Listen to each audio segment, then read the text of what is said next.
Hello everyone, civil सेवा में आप सबका स्वागत है। बहुत ज़्यादा रिक्वेस्ट आ रही थी कि डीएफसीआईएल का अटेंडेंस आ गया, उसके बाद क्या कट ऑफ जा सकती है। तो देखा जाए तो एक अच्छी भी न्यूज़ है, खराब भी न्यूज़ है। कह सकते हैं कि 1700 बच्चों ने एग्ज़ाम दे दिया था, करीब करीब 1848 में से। मतलब देखा जाए तो 90% प्लस अटेंडेंस थी, जो कि बहुत ज़्यादा अटेंडेंस है किसी भी एग्ज़ाम के हिसाब से देखा जाए तो। ठीक है, पहली चीज़। अब ये बताता है कि बेरोजगारी का क्या लिमिट है। अब ठीक है, ये चीज़ें आप समझ सकते हैं। पहले ही मैंने बोल दिया था कि एक बार अटेंडेंस आएगी तो मैं उसके हिसाब से बताऊंगा। पिछले बार ये जो डेटा था, ये 1300 के अराउंड बच्चों ने 1300 बच्चों ने करीब एग्जाम को दिया था सी बैट के। तो आप अंदाजा लगा सकते हैं कि लगभग लगभग 400 बच्चे ज़्यादा है इस बार। तो इसका मतलब क्या है? इसका मतलब ये आएगा कि जो एवरेज मार्क्स होंगे ना, वो डिक्रीज होंगे। वो एवरेज मार्क्स जो हैं वो डिक्रीज होंगे। जब एवरेज मार्क्स डिक्रीज होते हैं तो ऑब्वियस है कि ओवरऑल जो टॉपर्स के मार्क्स हैं उसमें और लोएस्ट लोएस्ट मार्क्स में आपको डिफरेंस दिखने लगेगा। ठीक है, तो वो चीज़ें होती है क्योंकि सीबैट में क्या है ना, कि अगर आप एवरेज मतलब 42 मार्क्स से कम है, ठीक है, जो भी वो होता है ऑन एन एवरेज ही माना जाता है वो एक। अगर उससे कम है और हर बार टी स्कोर जो होता है वो 42 ही रहा है। अभी रिसेंट में हुआ है, आपको पता होगा एग्जाम जो कि डिपार्टमेंटल हुआ है, उसके बारे में भी अभी हम लोग डिस्कस करेंगे। तो वो उन फैक्टरों को लेकर के आगे बढ़ते हैं। आई होप कि इस चीज को आप इस तरह से नहीं लेंगे कि यही पर्टिकुलर कट ऑफ होगा। एक ये आइडिया है, रफ आइडिया है।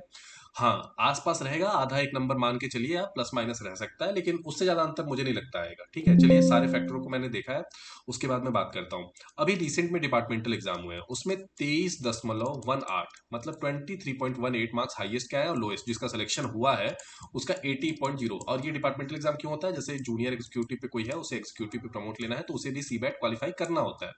तो आरटीआई के थ्रू पता चला था कि ये मार्क्स हाईएस्ट मिले थे, ये मार्क्स लोएस्ट मिले थे। ठीक है दोस्तों, अब बात कर लेते हैं हम लोग कि क्या हो सकती हैं चीजें चेंजेस। तो पहले उसके पहले मैं बता देता हूं कि इस बार का आपको कट ऑफ पता ही होगा, मैंने प्रेडिक्शन किया था और 100% सही रहा था। 83 जनरल का था, 83.15।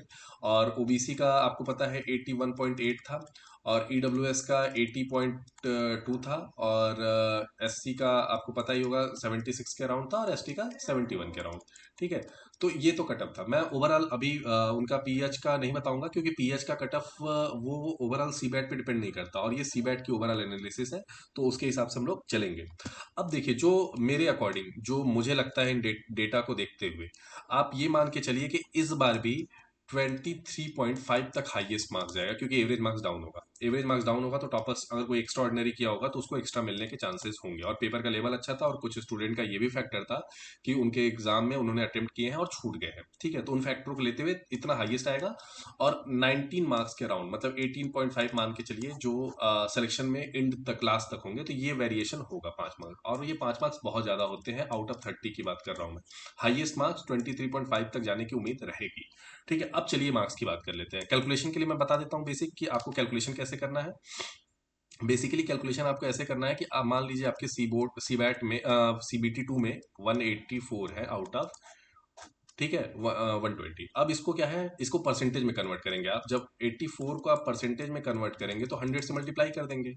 100 से मल्टीप्लाई कर देंगे, यहाँ पे 6, यहाँ पे 5। अब 6 से इसको काटेंगे तो करीब 1, और यहाँ पे 4, तो 14 25 70। ये 70% आ रहा है। मतलब 100 में इनका मार्क्स कितना है? 70 मार्क्स है। अब इसको कन्वर्ट करना होगा 70 में कितना मार्क्स हुआ।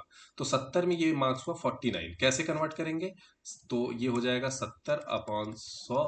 ठीक है, ये 70 मार्क्स है और 0.7 से मल्टीप्लाई बस कर दीजिए, तो ये आपका आ जाएगा 49 मार्क्स। तो ये 70 में 49 है। अब ऐसे कट ऑफ को डिसाइड करेंगे। ठीक है, 49 प्लस अब आप कितना सी बैट में पा रहे हैं। मान लीजिए आपने 21 स्कोर किया तो आपका स्कोर होगा 70। इस तरह से बनेगा मेरिट। अब चलिए मैं बात कर लेता हूँ कट ऑफ का, जिसमें चार मेजर 5 कैटेगरियों की बात करूंगा: UR, OBC, EWS, SC and ST. ठीक है, तो देखिए लास्ट ईयर का कट ऑफ आपको आइडिया होगा और मुझे जो लगता है ना कि लमसम अमाउंट वही रहने वाला है कट ऑफ का इस बार भी। ठीक है, और ओबीसी का थोड़ा सा ज्यादा जाएगा। कारण उसका मैं आपको बता दूंगा कि बहुत सारे बच्चे जो सीबीटी 1 क्वालिफाई किए थे ओबीसी कैटेगरी से या ईडब्ल्यूएस कैटेगरी से, वो बच्चे इस बार जनरल के मार्क्स से मतलब यूआर के मार्क्स से ज्यादा पाए हैं। बट एक बार रिजर्वेशन जो भी ले लेता है उसको अपने रिजर्वेशन वाली ही सीट मिलती है। ये नियम होता है किसी भी एग्जाम का। मतलब आप पूरे प्रकरण में एक बार सीट ले सकते हैं, एक बार आप रिजर्वेशन से क्वालिफाई हो सकते हैं। अगर आप पहले स्टेज में ले लेंगे तो पहले स्टेज में, सेकंड स्टेज में लेंगे सेकंड स्टेज में, लास्ट स्टेज में लेंगे तो लास्ट स्टेज में, ठीक है। किसी भी स्टेज में आप एक बार ले सकते हैं। अगर जिस स्टेज में ले लिए आप, फिर बाद में आपको फाइनली जनरल की सीट नहीं मिलेगी, आप उसी सीट में आपको फाइट करना पड़ता है, ठीक है। तो चलिए बात कर लेते हैं यूआर की। जो मुझे लगता है कि on an average 83 cut off था, तो मतलब 700 प्लस बच्चे 80 प्लस रहे होंगे। और आपको पता होगा, यहाँ पे आप देख भी रहे होंगे कि यूआर के जो बच्चे हैं, यहाँ से आप देख सकते हैं यूआर के जो बच्चे हैं वो 302 हैं। लेकिन इसमें करीब ओबीसी के भी मतलब 302 है, मान लीजिए 700 प्लस क्वालिफाई के होंगे, 400 हुए। तो 400 में से 200 ओबीसी के होंगे, 100 ईडब्ल्यूएस के होंगे। फिर प्लस आप देख लेंगे कि एससी के भी और एसटी के भी मिला के आप मान सकते हैं कि 150 से 60 के बीच में होंगे। तो ऑन एंड अराउंड ये चीज़ें आप समझ जाइए कि यहाँ पे दो बाकी लोग ओबीसी में क्वालिफाई हुए होंगे अपने कैटेगरी में। तो उस तरह से चीज़ों को लेते हुए मैं देख रहा हूँ। जो मुझे लगता है कि अगर किसी का सीबैट में जो एवरेज मार्क्स आएगा ना, वो 20 से 21 के बीच में आएगा, और ये बहुत अच्छा स्कोर होगा, मैं आपको ये भी बता दे रहा हूँ, ठीक है। तो अगर मैं मान के चल रहा हूँ कि 86 टू 87 88 के बीच में जो यूआर में स्कोर होगा, जिसका 4 नंबर ज्यादा होगा, करीब 87, मान लीजिए 87 से 89 के बीच में होगा यूआर में, वो उस बच्चे का स्कोर करीब करीब 50 प्लस जाएगा, ठीक है। 50 प्लस जाएगा, और इधर 21 आ जाएगा, तो मतलब 51 के अराउंड जो आएगा वो 50, अगर इधर 21 भी आ रहा है तो 72 प्लस जा रहा है। और यही मेरा जो कैलकुलेशन कहता है, वो माफ कीजिएगा, यूआर का जो कट ऑफ जाएगा वो 72.5 के अराउंड जाएगा। अब इसमें से 0.5 माइनस प्लस माइनस कर लीजिएगा आप, ठीक है। अब ओबीसी की बात करते हैं, और देख लीजिएगा रिजल्ट आपको पता ही है कि अप्रैल लास्ट में आ जाना है, उम्मीद है, जैसा पता लग रहा है। और अगर आ गया तो उसी हिसाब से आप इस चीज को जज कर लीजिएगा। ओबीसी 71.5, आप देख लीजिएगा यही कट ऑफ होने वाला है, जो कि मुझे बताता है सीबैट का स्कोर ड्रास्टिक में डिफरेंस आने वाला है, क्योंकि अटेंडेंस बहुत हाई है कंपेरेटिवली अदर लास्ट ईयर। अब ईडब्ल्यूएस की बात कर लेते हैं। ईडब्ल्यूएस का भी जो उम्मीद है मुझे, वो 70.5, वो लास्ट ईयर के अराउंड रहेगा, क्योंकि इनका ज़्यादा अंतर नहीं आ रहा है, और अटेंडेंस के हिसाब से देखते हुए ये थोड़ा सा ही ज़्यादा जा सकता है लास्ट ईयर, या उसी के बराबर रहेगा। तो इट मीन्स कि जो भी बच्चे 84 के अराउंड हैं, उनके चांस बहुत अच्छे हैं, ठीक है, उनके चांस बहुत अच्छे हैं। अब आते हैं एससी में, एसटी में। अब एससी में आते हैं, एससी के जो बच्चे थे लास्ट ईयर, उनका आपको पता ही होगा 66 के टाइम कटअप था। और आपको एक चीज और भी मैं बता दूं, यूआर की वेटिंग लिस्ट लास्ट तक 68 तक गई है, मतलब 73 कटअप था और 68 वाला बच्चा भी सेलेक्ट हो चुका है वेटिंग में, ये भी मैं बता दे रहा हूँ, मेरे पास डेटा है इसका।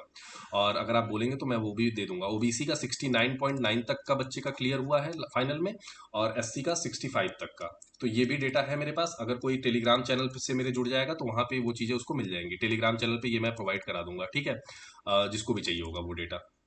दूसरी बात, अब देखिए बात कर लेते हैं एससी का। एससी का जो इस बार का कट ऑफ रहा है 76 के अराउंड रहा है, और जो मुझे लगता है कि जो इस बार का भी कट ऑफ होगा वो करीब करीब लास्ट ईयर ही जैसा 67 के अराउंड रहना चाहिए, जो मुझे इस बार लगता है, क्योंकि बहुत ज़्यादा अमाउंट में बच्चे हैं, नंबर ऑफ स्टूडेंट बहुत ज़्यादा है एससी का, सीटें भी हैं, नो डाउट, इसमें भी मैं, उसमें भी कोई दो राय नहीं है, वैकेंसी भी अच्छी है। और एसटी का जो है ना, वो एसटी का लास्ट ईयर ही जैसा रहेगा, थोड़ा सा मुझे कम डाउन साइड जा रहा है कि 59 से 60 के बीच में हो सकता है। तो ये रहा मेरे हिसाब से कट ऑफ, जो भी बच्चे इस तरह से है।